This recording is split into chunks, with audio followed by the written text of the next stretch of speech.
যুক্তরাষ্ট্রের তরুণ রক্ষণশীল নেতা ও ট্রাম্প ঘনিষ্ঠ সহযোগী চার্লি কার্ক গুলিতে নিহত হয়েছেন। উটাহর ভ্যালি বিশ্ববিদ্যালয়ে বক্তৃতা চলাকালে তাকে গুলি করা হয়। ঘটনাটি ঘটেছে 10 সেপ্টেম্বর। LME সার্টিফাইড বিশ্বসেরা কপারে তৈরি ওয়ালটন কেবলস, যা আপনার স্থাপনাকে রাখবে সব সময় নিরাপদ। আল জাজিরা জানিয়েছে হত্যাটি ছিল পরিকল্পিত রাজনৈতিক হামলা। বক্তৃতার সময় এক শ্রোতার প্রশ্নের উত্তর দিচ্ছিলেন কার্ক। ঠিক তখনই গুলির শব্দ শোনা যায়। তিনি মঞ্চে লুটিয়ে পড়েন। উপস্থিত শিক্ষার্থীরা আতঙ্কে পালিয়ে যায়। ট্রাম্প তার ট্রুথ সোশ্যালে মৃত্যুর খবর নিশ্চিত করেন। বলেন, চার্লি কার্ক কিংবদন্তি ছিলেন। তার স্মরণে রোববার পর্যন্ত জাতীয় পতাকা অর্ধনমিত রাখার ঘোষণা দেন তিনি।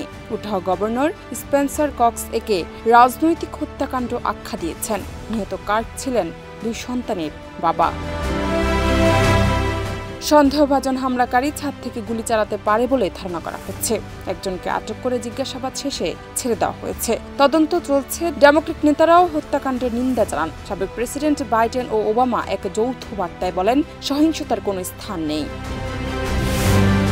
ঘটনার সময় নিরাপত্তা ছিল সীমিত। উপস্থিত সাবেক কংগ্রেসম্যান বলেন, গুলির শব্দ শুনে দেখলাম কার্ক পড়ে যাচ্ছেন। চার্লি কার্ক ছিলেন রক্ষণশীল সংগঠন টার্নিং পয়েন্ট USA এর সহ প্রতিষ্ঠাতা। তাকে তরুণদের মধ্যে রকস্টার বলা হতো। জান্নাত নিপু, দেশ রূপান্তর।